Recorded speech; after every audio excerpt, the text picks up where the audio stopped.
Bismillahirrahmanirrahim. Nahmanuhu wa nusalli wa nusallimu ala rasulihil karim, amma ba'd. Faman qala inna hadhihi surata laysat min kalamillah yakfur. Faman bermula siapa saja. Man di sini bermakna amiyah, bermakna umum.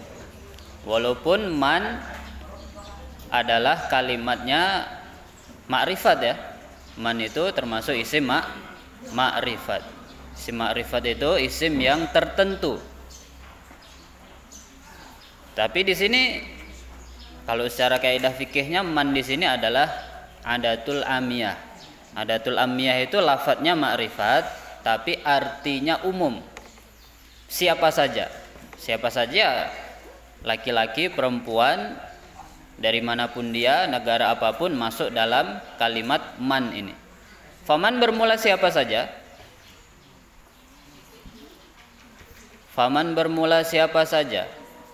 Qala yang berkata siapa man?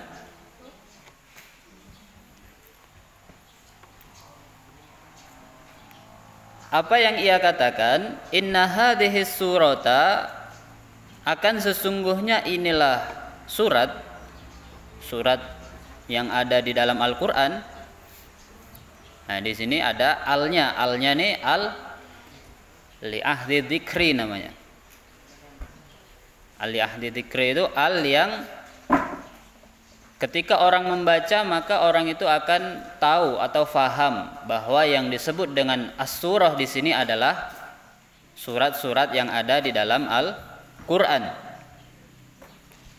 Inna hadhihi surata, akan sesungguhnya inilah surat yang ada dalam Al-Quran.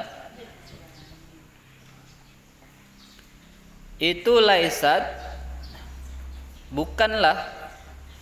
Itu laisat bukan. Apa surat? Ini khobarnya inna. Apa surat? Itu min kalamillah, dari firmannya Allah. Khobarnya laisat. Itu yakfuru kafir siapa man. Itu khobarnya man yang awal. Nah, kita bahas kembali biar lebih paham. Di sini beliau menyebutkan siapa saja orang yang mengatakan bahwasanya Al-Qur'an itu bukan firman-Nya Allah, maka dia telah kafir, telah keluar dari agama Islam. Karena apa? Ya karena mengingkari kalamullah, mengingkari Al-Qur'an. Kalau orang mengingkari Al-Qur'an maka hukumnya kafir, keluar dari agama Islam. Jadi kita harus yakin, percaya bahwasanya Al-Quran itu adalah kalamullah yang disampaikan melalui malaikat Jibril. Malaikat Jibril memberi wahyu kepada Nabi kita Muhammad sallallahu alaihi wasallam. Harus yakin 100% bahwa Al-Quran itu adalah firman-Nya Tuhan. Nggak boleh ragu sedikit pun. Bila ada orang yang mengatakan, atau bahkan dia tidak berkata lah, dia hanya ada keyakinan sedikit di dalam hatinya bahwasanya wah Al-Quran ini kayaknya buatan manusia ini, atau ada tambah-tambahan dari manusia, bukan dari Tuhan. Dia tidak mengatakan secara lisan tapi hatinya meyakini seperti itu juga kafir.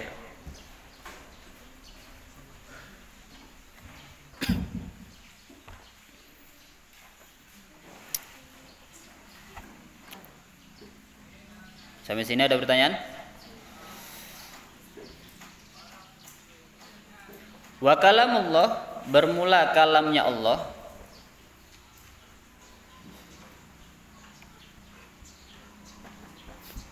Wa kalamullah bermula kalamnya Allah. Bil maknal akhiri dengan makna yang akhir. Bil makna dengan makna al akhiri yang akhir.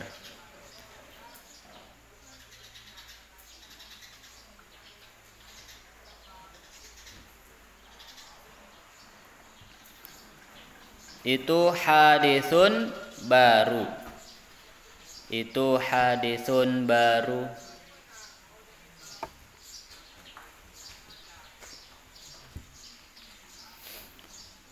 Khalaqahullahu ta'ala fil lauhil mahfuz. Khalaqahu telah menciptakan hu akan hadis. Khalaqahu telah menciptakan hu akan hadis. Hadis di sini maksudnya makhluk ya, bukan hadis Nabi, bukan. Kalau dalam pelajaran tauhid, hadis itu bermakna makhluk. Khalaqahu yang telah menciptakan hu akan makhluk, akan hadis. Siapa Allah Ta'ala? Allah Ta'ala.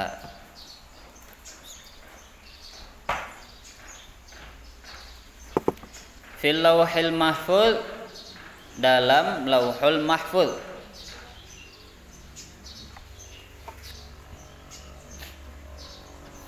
Lauhul mahfuz yang telah dituliskan dan ditakdirkan oleh Allah. Lauhul mahfuz itu ya di lauhul mahfuz sana.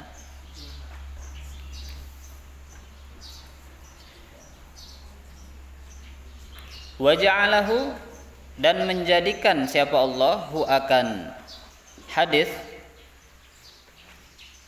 dan menjadikan siapa Allah hu akannya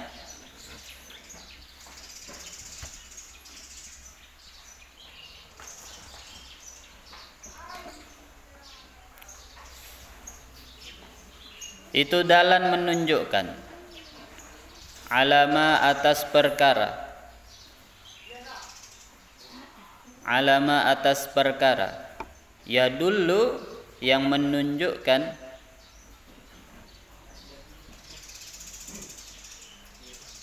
ya dulu yang menunjukkan, alaihi atas ma, alaihi atas perkara.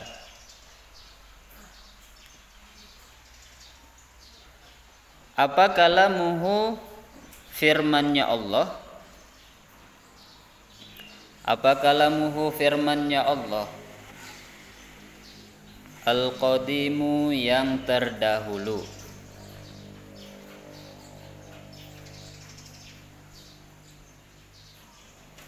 Al-qaimu yang tegak.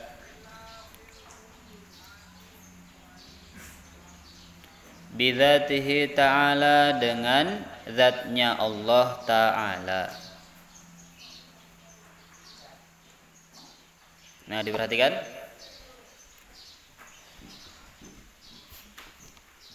Kalamnya Allah atau firmannya Allah dengan makna yang akhir itu hadisun baru. Baru itu berarti ya termasuk makhluk.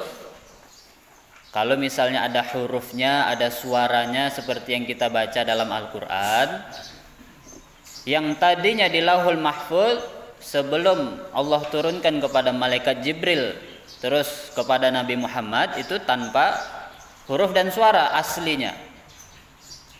Dan kita nggak boleh menggambarkan atau membayangkan firmannya Allah ya, kalamullah nggak bisa. Pokoknya bila harfin walau sautin wala wa ghairi dzalika, tidak dengan huruf, tidak dengan suara, dan tidak dengan apapun selain huruf dan suara. Nah, adapun yang sudah berbentuk dan bersuara seperti yang kita lihat dan kita baca setiap hari, yaitu Al-Qur'anul Karim, maka di situ hadisun khalaqallahu ta'ala fil lauhil mahfuz. Itu hadis, dulunya belum ada, kemudian ada yang berupa huruf dan suara ya. Allah telah menciptakannya fil lauhil mahfuz, di lauhul mahfuz. Di lauhul mahfuz itu ya berarti ketika Allah berfirman kepada kolam, kepada pena.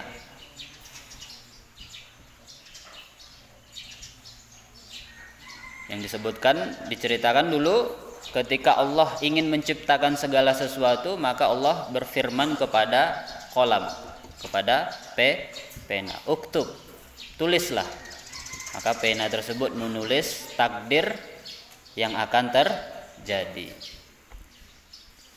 Nah, itu sudah tertulis 50.000 tahun sebelum Allah menciptakan segala sesuatu. Jadi Allah dalam hadis Bukhari itu, kataballahu ala kulli syai'in qabla an yakhluqa al-khalaiq bi khamsina alfi sanatin. Dengan 50.000 tahun sebelum Allah menciptakan segala sesuatu, Allah sudah menulisnya, menetapkan takdir setiap makhluk masing-masing.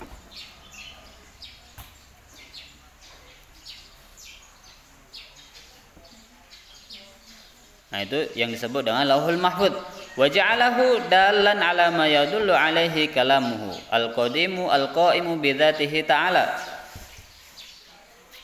Nah, Al-Quran yang kita baca sekarang yang berupa huruf dan suara dan harokat itu ada bentuknya dan bisa kita fahami, itu yadullu alaihi kalamuhu al-qadimu al-qaimu bidzatihi ta'ala, menunjukkan apa yang telah Allah firmankan di Lauhul Mahfuz yang qadim, yang tanpa huruf dan suara tadi, itu maknanya sama persis, tanpa perubahan sedikit pun. Jadi memang Allah pernah berfirman dulu di Lauhul Mahfuz sebagaimana yang dituliskan di dalam Al-Quran. Bismillahirrahmanirrahim itu dulu Allah pernah berfirman seperti itu bila harfin wala sautin, ya, bila harfin wala sautin wa ghairi dzalik, tanpa huruf, suara dan semisalnya dan selainnya itu maknanya sama persis.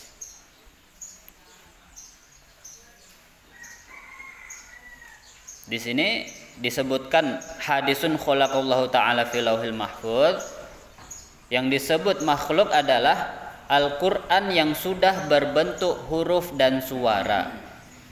Begitu juga dengan tintanya, huruf hijaiyah itu alif, ba, ta sampai ya, itu jelas makhluk karena berupa huruf dan suara.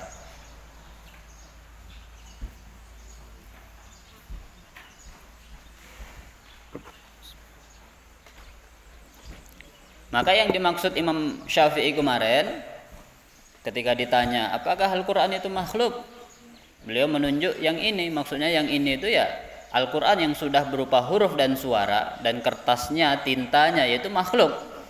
Tapi kalau kita ngomong Al-Quran yang asli itu tidak makhluk, bukanlah makhluk, karena sifatnya qaimun bidzatihi ta'ala.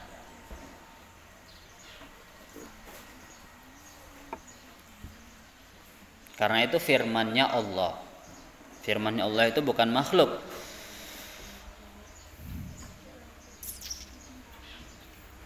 Jadi sebenarnya sama, kefahaman para ulama semuanya sama. Imam Syafi'i, Imam Ahmad, imam yang lain juga Al-Asy'ari, Maturidi, dan guru-guru kita sama semua kefahamannya, ya seperti itu. Apa yang telah diajarkan oleh para ulama, para imam, para sahabat sampai ke Rasulullah Sallallahu Alaihi Wasallam.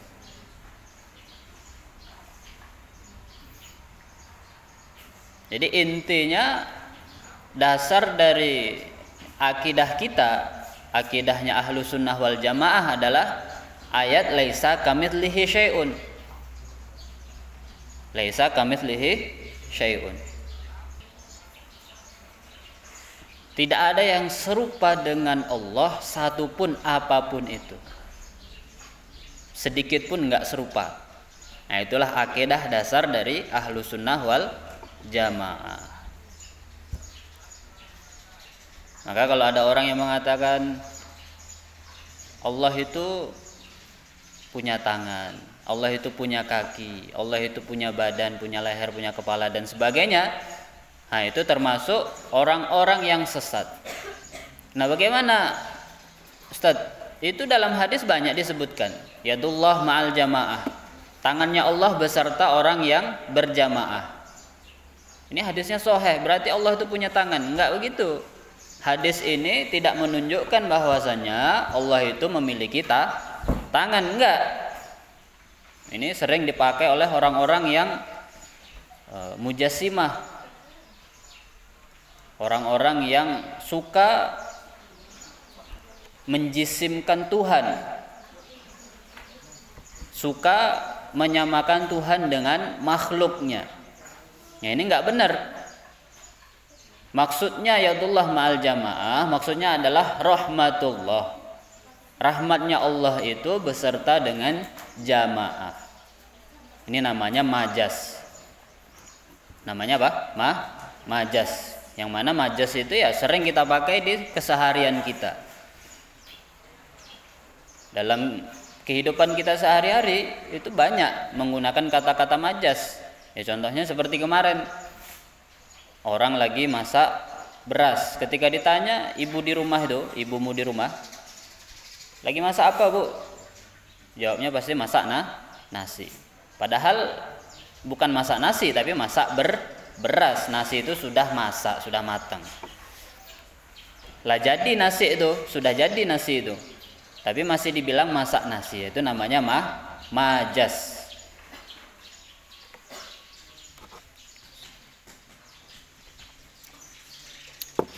Siapa yang bangun jalan tol tuh?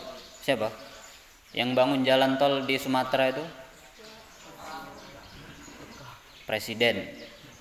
Presiden Jokowi, ya kan? Yang bikin tol di Pekanbaru. Kalau orang ditanya begitu, pasti jawabnya siapa yang buat dulu itu? Kalau orang ngomong tukang, di jewer telingamu, ya semua orang tahu yang buat itu pasti tuh tukang. Tapi yang dimaksud pertanyaan itu bukan itu. Orang nggak akan nanya, yang nanya pun udah tahu yang buat itu tuh tukang. Tapi yang mau ditanya itu zaman siapa dibuat jalan tol itu. Masih jawab tukang juga. Oh, ya pasti orang akan itu zamannya Pak Jokowi yang buat. Nah, itu namanya majas juga. Padahal yang buat itu bukan Pak Jokowi, ya tukang yang buat.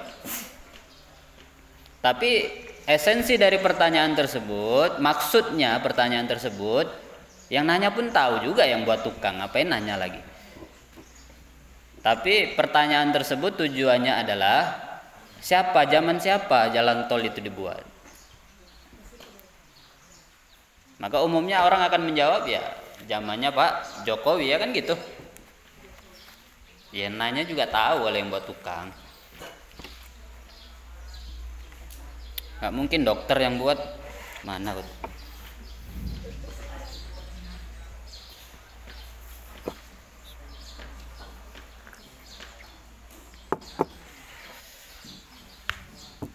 Nah itu juga majas namanya.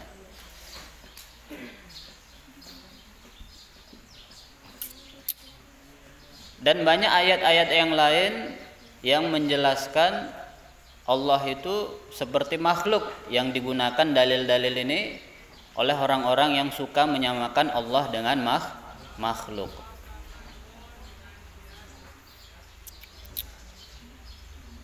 Nah ini bahaya ya, orang-orang yang seperti ini nanti ketika dia ketemu dengan Dajjal, maka mereka akan sangat cepat orang yang pertama kali ikut Dajjal. Kenapa? Karena mereka sudah biasa menjisimkan Tuhan, menjisimkan Allah.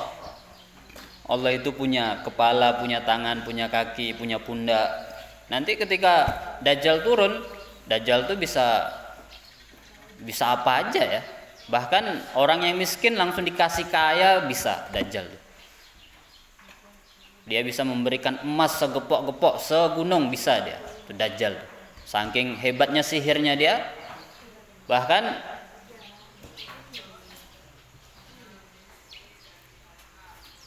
Dajjal itu bisa menghentikan matahari. Saking hebatnya Dajjal.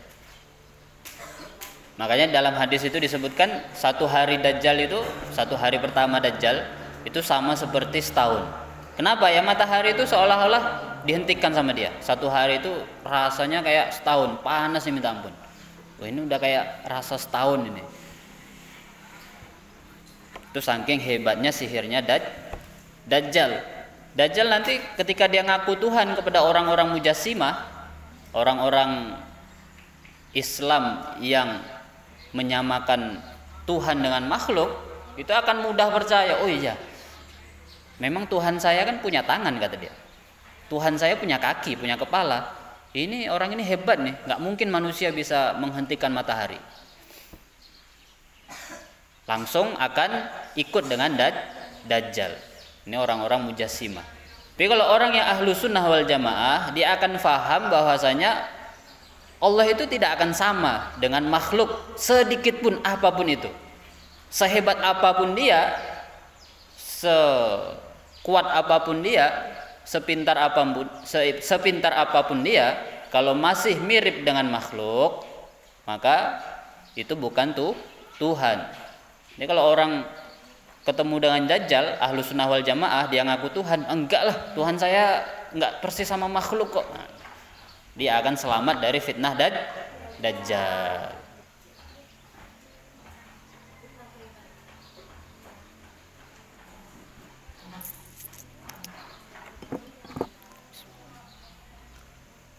Makanya pentingnya kita belajar tuh di situ.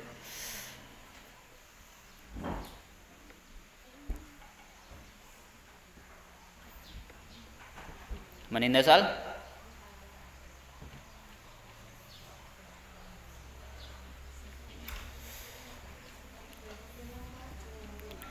Al-qadimu al-qaimu bidzatihi ta'ala. Wa qad wasafahu Allah ta'ala bil khalqi fi qawlihi inna ja'alnahu qur'anan arabiyya. Wa qad wasafahu, dan sungguh telah mensifati hu akannya,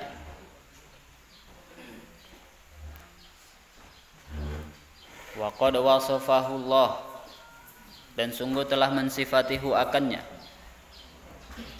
Siapa Allah Ta'ala? Allah Ta'ala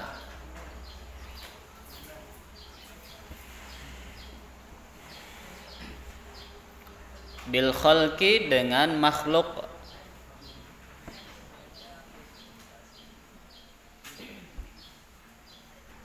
bil khalqi, dengan makhluk, fi qawlihi, dalam firman-Nya Allah, fi qawlihi, dalam firman-Nya Allah, inna ja'alnahu qur'anan arabiyya, inna, sesungguhnya kami,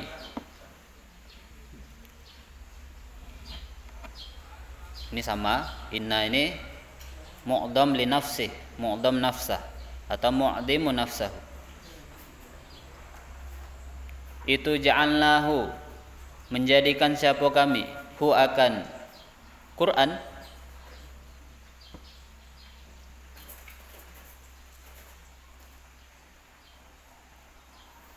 hu akan Quran, menjadikan Quranan, Quran,